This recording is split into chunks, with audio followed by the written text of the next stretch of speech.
Hello दोस्तों, आज के इस वीडियो में हम न्यायपालिका के टॉपिक को आगे कवर करेंगे। देखिए, लास्ट वीडियो में हमने लेक्चर 1 में हमने सुप्रीम कोर्ट को अच्छे से पढ़ लिया था और आज के इस वीडियो में हम हाई कोर्ट को और जो लोअर कोर्ट है इनको अच्छे से पढ़ेंगे। देखो, सिंपल सी बात है, भारत में जो न्यायपालिका है वो एकीकृत न्याय व्यवस्था पर आधारित है। एकीकृत का मतलब भारत में जो कोर्ट का सिस्टम है वो पूरा एक है, चाहे वो लोअर कोर्ट हो, चाहे वो हाई कोर्ट हो, चाहे वो सुप्रीम कोर्ट हो, सब एक ही कानून के तहत शासन मतलब एक ही कानून के तहत न्याय व्यवस्था देते हैं। और साथ में ही जो सुप्रीम कोर्ट है उसी के अंडर में है सारे कोर्ट। तो सबसे ऊपर सुप्रीम कोर्ट है, उसके बाद हाई कोर्ट है और उसके बाद लोअर कोर्ट है।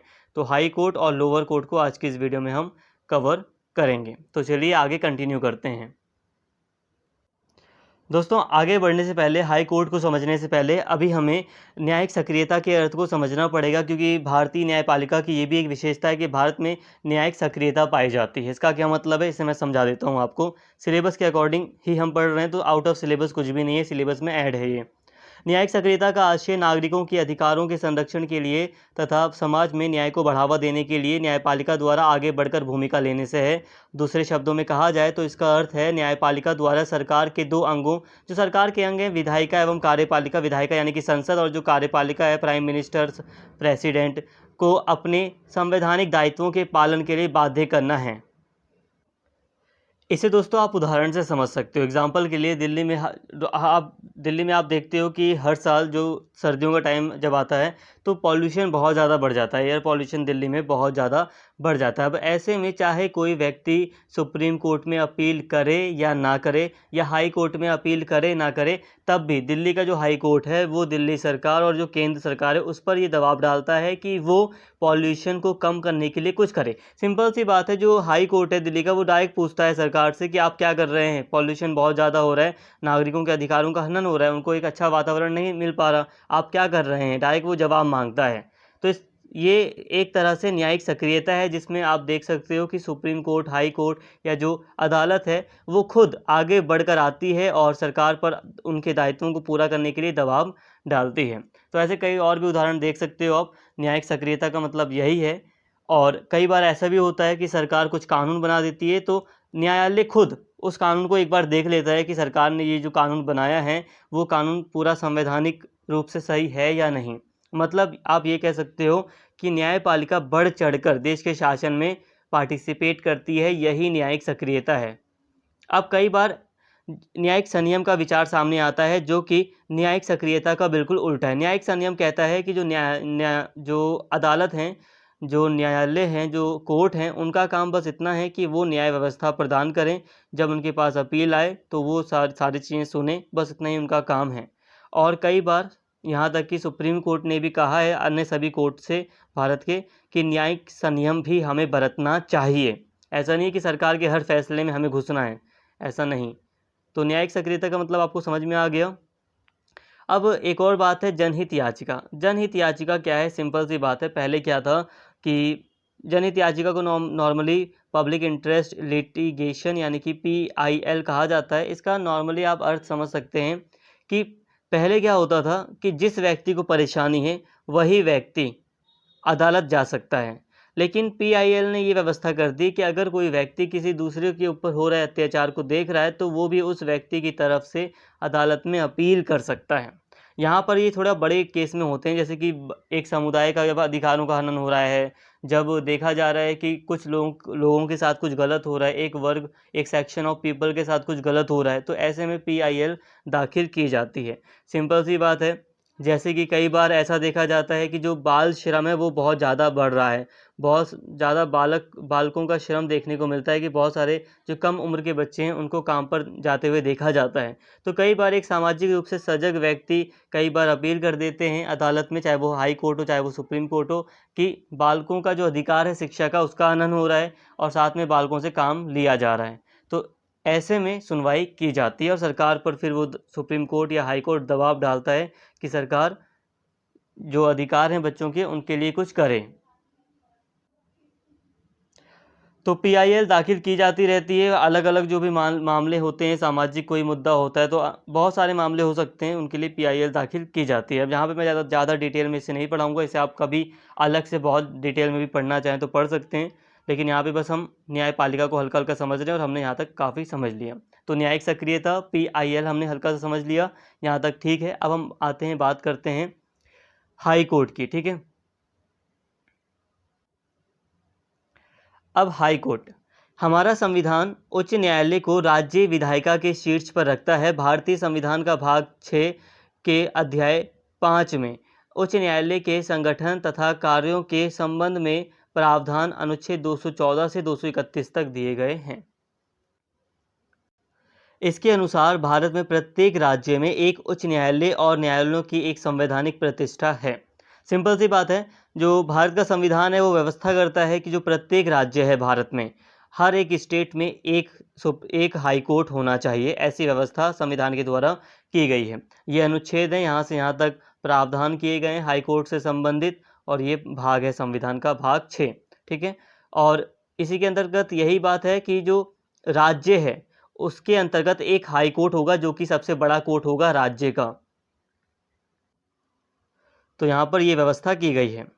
इस समय देश में 24 उच्च न्यायालय हैं, 24 हाई कोर्ट हैं इस समय। इनमें से 6 जो हैं वो साझा उच्च न्यायालय साझा हैं, मतलब मिलकर 2 राज्यों के एक हैं, 2 या 2 से अधिक जो राज्य हैं या केंद्र शासित प्रदेश हैं उनका एक उच्च न्यायालय है। तो 6 ऐसे साझा उच्च न्यायालय हैं भारत में। संविधान संशोधन राज्य अधिनियम संविधान संशोधन अधिनियम 7 के अनुसार संसद किन्हीं 2 या 2 से अधिक राज्यों के लिए एक उच्च न्यायालय का गठन कर सकता है या कर सकती है। देखिए दोस्तों, अब संविधान का जो 7वां अनुच्छेद था, 7वां संशोधन अधिनियम था, इसके द्वारा ये व्यवस्था कर दी गई है कि जो संसद है, पार्लियामेंट, अगर वो चाहे तो किन्हीं 2 राज्यों या 2 से अधिक राज्यों के लिए एक उच्च न्यायालय की व्यवस्था कर सकती है। जैसा कि अभी हम देख भी सकते हैं, उदाहरण के लिए पंजाब और हरियाणा एक सर्वमान्य उच्च न्यायालय रखते हैं। चंडीगढ़ में है इनका उच्च न्यायालय, पंजाब और हरियाणा दोनों का। इनकी राजधानी भी चंडीगढ़ ही है वैसे। इसी प्रकार असम, नागालैंड, मेघालय, मणिपुर और त्रिपुरा के लिए एक ही उच्च न्यायालय है। इस प्रकार के भारत में 6 उच्च न्यायालय हैं। तो देखिए, असम, नागालैंड, मेघालय, मणिपुर, त्रिपुरा, इन 5 राज्यों के लिए एक ही उच्च न्यायालय है। तो कुल टोटल 6 ऐसे अदालतें हैं जो एक से अधिक राज्यों की सुनवाई करती हैं। केंद्र शासित प्रदेशों के मामले में संसद विधान अनुसार एक उच्च न्यायालय के क्षेत्र अधिकार को किसी भी केंद्र शासित प्रदेश तक बढ़ा सकती है, अथवा एक उच्च न्यायालय के क्षेत्र अधिकार को किसी भी केंद्र शासित प्रदेश से निकाल सकती है, अथवा किसी केंद्र शासित प्रदेश के लिए एक उच्च न्यायालय बना सकती है। सिंपल सी बात है, एक हाई कोर्ट है। अब इस हाई कोर्ट की शक्तियां कहाँ तक फैली हैं? अब जो इलाहाबाद हाई कोर्ट है उसकी शक्तियां सिर्फ यूपी तक फैली हुई है, ठीक है। लेकिन अगर संसद चाहे तो संसद ये तय कर सकती है कि एक हाई कोर्ट की जो शक्तियां हैं वो कहाँ तक फैली रहेंगी। कई बार किसी केंद्र शासित प्रदेश को हाई कोर्ट के क्षेत्र में जोड़ सकती है संसद, किसी राज्य को जोड़ सकती है जिसकी सुनवाई ये वाला जो भी हाई कोर्ट है वो करेगा, और किसी क्षेत्र को इस हाई कोर्ट के क्षेत्र अधिकार से बाहर भी कर सकती है संसद। इस प्रकार दिल्ली एक केंद्र शासित प्रदेश है। केंद्र शासित मतलब जहाँ पर केंद्र सरकार का शासन होता है। दिल्ली एक केंद्र शासित प्रदेश है, एक उच्च न्यायालय रखता है, जबकि मद्रास उच्च न्यायालय पांडिचेरी पर, केरल उच्च न्यायालय लक्षद्वीप पर, मुंबई उच्च न्यायालय दादरा एवं नागर हवेली पर, कलकत्ता उच्च न्यायालय अंडमान और निकोबार द्वीप समूह पर, पंजाब हरियाणा उच्च न्यायालय चंडीगढ़ पर क्षेत्राधिकार रखता है। तो यहाँ पे देख सकते हैं दोस्तों, जैसे कि अगर हम बात करें मद्रास उच्च न्यायालय की, जो मद्रास का जो हाई कोर्ट है वो पौंडीचेरी जो एक अब आइलैंड के रूप में है, तो उस पर भी वो पूरा अधिकार रखता है। मतलब तमिलनाडु, मद्रास मतलब तमिलनाडु पर भी पूरा अधिकार है यहाँ के उच्च हाई कोर्ट का, और पौंडीचेरी पर भी पूरा अधिकार है। इसी तरह जो अंडमान और निकोबार द्वीप समूह है, यहाँ पर अगर कोई केस हाई कोर्ट जाना चाहे तो वो कलकत्ता हाई कोर्ट जाएगा। तो यहाँ पे आप देख सकते हैं, यहाँ पे हमने हाई कोर्ट के बारे में थोड़ी सी संवैधानिक बातें कर ली और वर्तमान व्यवस्था को देख लिया। तो 24 हाई कोर्ट उच्च न्यायालय भारत में हैं वर्तमान समय में। अब इनका गठन कैसे होता है इसको एक बार समझ लेते हैं। उच्च न्यायालय का गठन, उच्चतम न्यायालय से भिन्न उच्च न्यायालय के लिए न्यायाधीशों की कोई न्यूनतम संख्या नहीं है। राष्ट्रपति समय समय पर प्रत्येक उच्च न्यायालय के न्यायाधीशों की संख्या तय करते हैं। उच्च न्यायालय का मुख्य न्यायाधीश भारत के मुख्य न्यायाधीश तथा राज्य के राज्यपाल की सलाह पर से राष्ट्रपति द्वारा चुना जाता है। तो यहाँ पे देखो, जो उच्च न्यायालय का न्यायाधीश है दोस्तों, वो मुख्य न्यायाधीश, जो भारत का मुख्य न्यायाधीश है, सॉरी, उच्च न्यायालय का जो मुख्य न्यायाधीश होता है, जो उच्च हाई कोर्ट का जो मुख्य न्यायाधीश होता है, उसे भारत के मुख्य न्यायाधीश और राज्य के जो राज्यपाल हैं उसकी सलाह के बाद राष्ट्रपति चुनता है। मतलब जो सीजेआई ऑफ इंडिया है वो सलाह देता है, और जो राज्यपाल होता है, जो गवर्नर होता है किसी भी राज्य का, उन दोनों की सलाह के बाद हाई कोर्ट का मुख्य न्यायाधीश चुना जाता है। और जो अन्य न्यायाधीश होते हैं उच्च न्यायालय के, हाई कोर्ट के, उनकी नियुक्ति करने में राष्ट्रपति से उच्च न्यायालय के अन्य मुख्य न्यायाधीश से विचार विमर्श करने की अपेक्षा की जाती है। बस राज्यपाल की बिना सिर्फ अगर मुख्य न्यायाधीश से भी विचार विमर्श कर लेता है राष्ट्रपति, तब भी अन्य न्यायाधीशों की नियुक्ति हो सकती है। तो यहाँ पे आपको बात समझ में आई कि जो उच्च न्यायालय है, अगर हम इसके गठन की बात करें, नियुक्ति तो आपको समझ में आ गई, गठन की बात करें तो इसमें जो सदस्य संख्या होगी, कितने न्यायाधीश होंगे किस अदालत में, ये राष्ट्रपति के द्वारा तय किया जाता है समय समय पर। कोई भी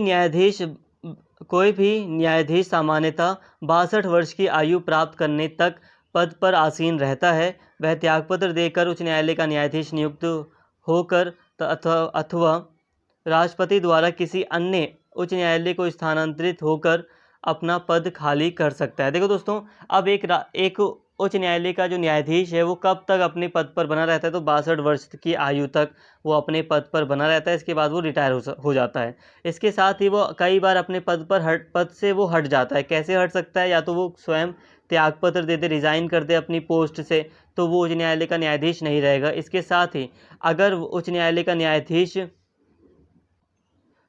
जो सुप्रीम कोर्ट है उसका न्यायाधीश अगर चुन लिया जाए, तो फिर उच्च न्यायालय का जो पद था वो खाली हो जाएगा, उसकी सीट खाली हो जाएगी। यहाँ पे उच्चतम होगा, ठीक है, यहाँ पे उच्च नहीं होगा, यहाँ पे उच्चतम होगा। उच्चतम न्यायालय का न्यायाधीश नियुक्त होकर भी वो अपने पद को खाली कर सकता है।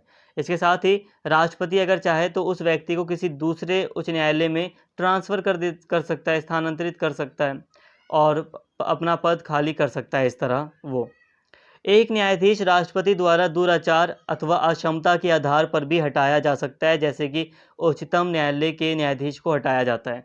देखो दोस्तों, जो हटाने की जो प्रक्रिया है नॉर्मली, तो एक राष्ट्रपति दुराचार के आधार पर, अक्षमता के आधार पर या बेकार आचरण के आधार पर एक न्यायाधीश को, उच्च न्यायालय के न्यायाधीश को हटा सकता है। जैसे उच्चतम न्यायालय के न्यायाधीश को हटाते हैं, वैसे ही पूरी बिल्कुल समान प्रक्रिया है, उसी के तहत उच्च न्यायालय के न्यायाधीश को भी हटाया जाता है। अब क्या चीज़ें कैसी है अभी मैं थोड़ी सी बताऊंगा। थोड़ा सा भी बात करते हैं न्यायाधीशों की अर्हताओं की। अर्हताओं से पहले ही बात कर लेते हैं आखिर किस तरह से हटाया जाता है। तो हटाते कैसे हैं, तो एक बार मैं इसे बता देता हूँ। तो न्यायाधीशों को हटाना, राष्ट्रपति के आदेश द्वारा उच्च न्यायालय के न्यायाधीश को उसके पद से हटाया जा सकता है। भारतीय संविधान में उच्च न्यायालय के न्यायाधीशों को हटाने के 2 आधार हैं: कदाचार साबित होने पर और अयोग्यता की दशा में उसे हटाया जा सकता है। न्यायाधीश को हटाने की प्रक्रिया लोकसभा व राज्यसभा दोनों सदनों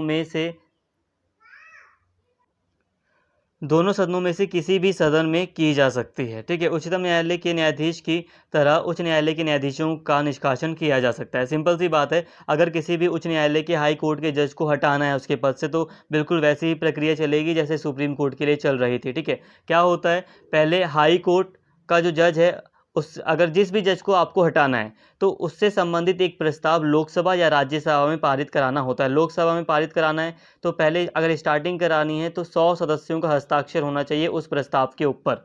जैसे कि मान लो मैं XYZ नाम के एक न्यायाधीश को हटाना चाहता हूँ, ठीक है। अब मान लो अगर मैं लोकसभा सांसद हूँ तो मैं 100 लोगों का अगर समर्थन जुटा लेता हूँ, 100 लोगों के हस्ताक्षर ले लेता हूँ, तो प्रक्रिया शुरू हो जाएगी उस न्यायाधीश को हटाने की।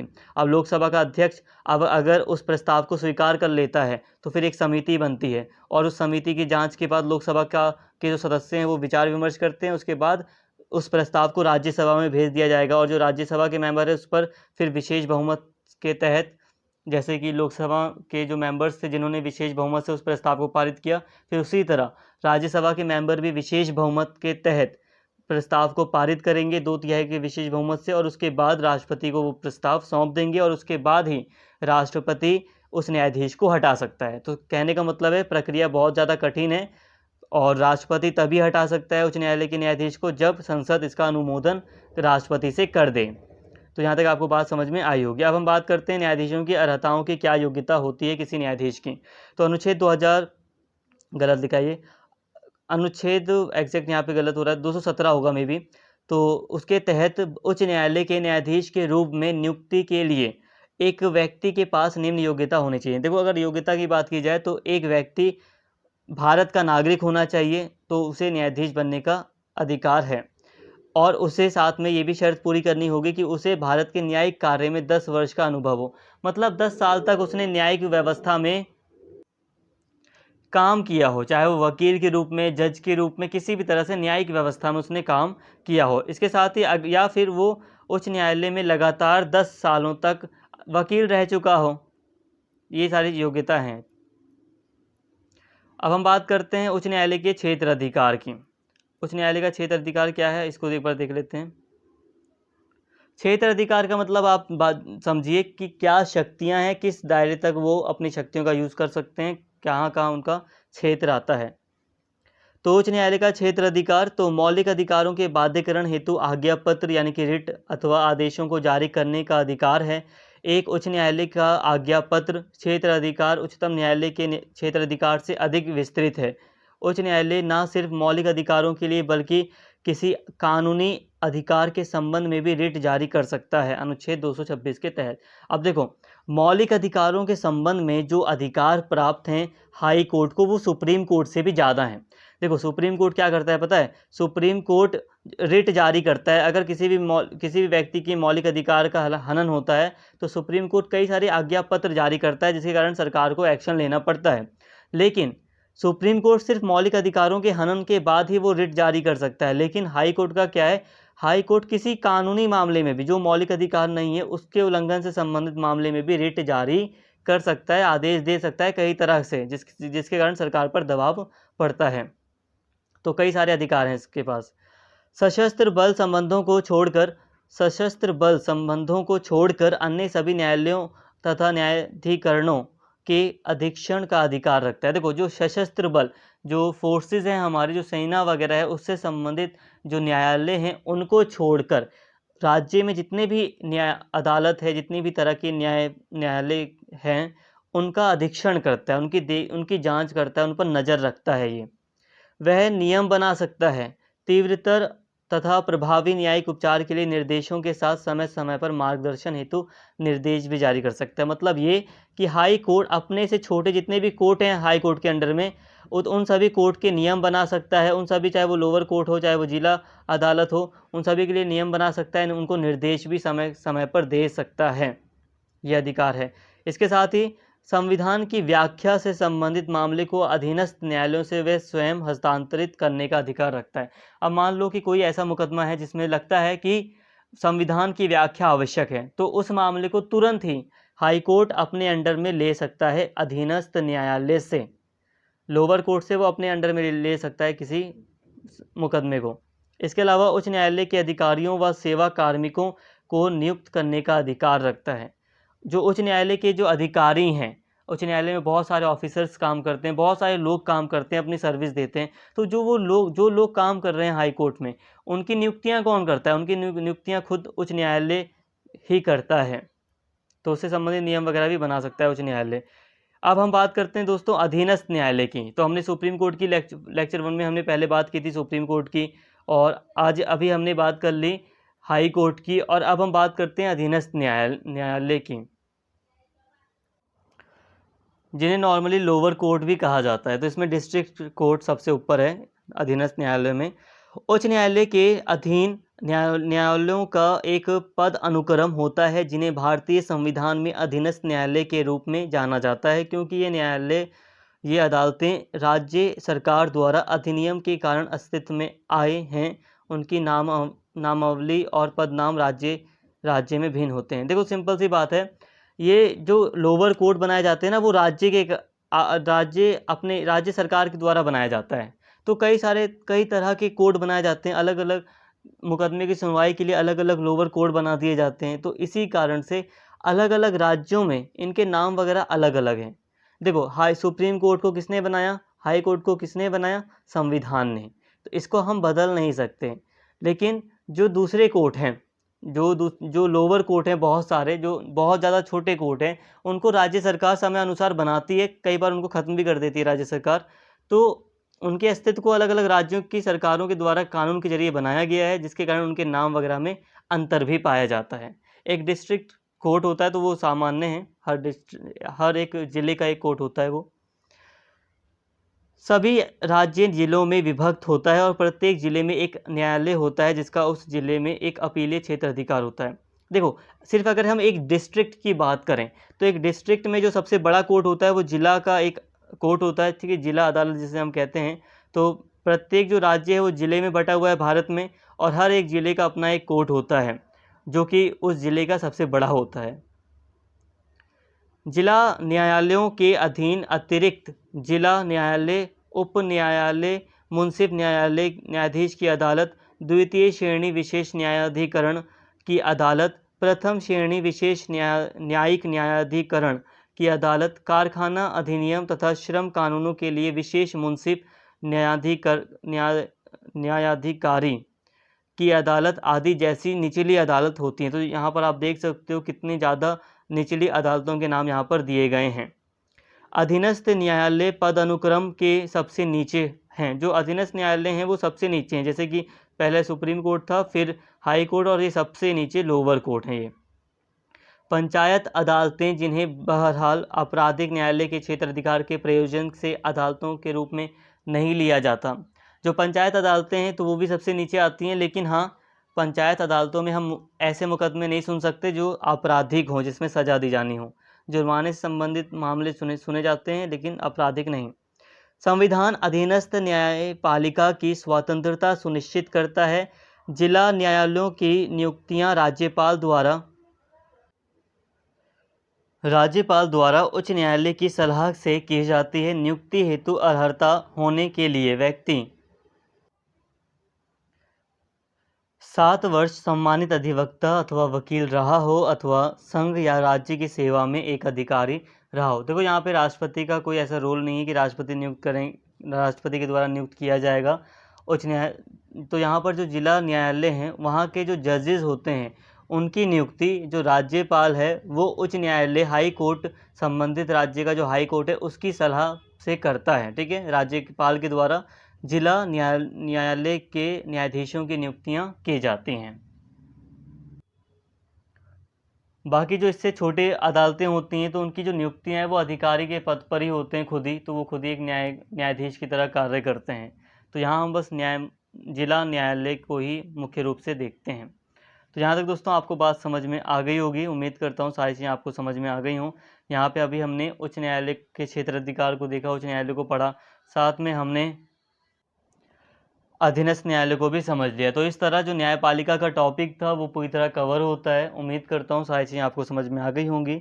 अगर आपको वीडियो अच्छी लगी हो तो प्लीज़ कमेंट करके ज़रूर बताएं, वीडियो को लाइक करें, शेयर करें। Thank you.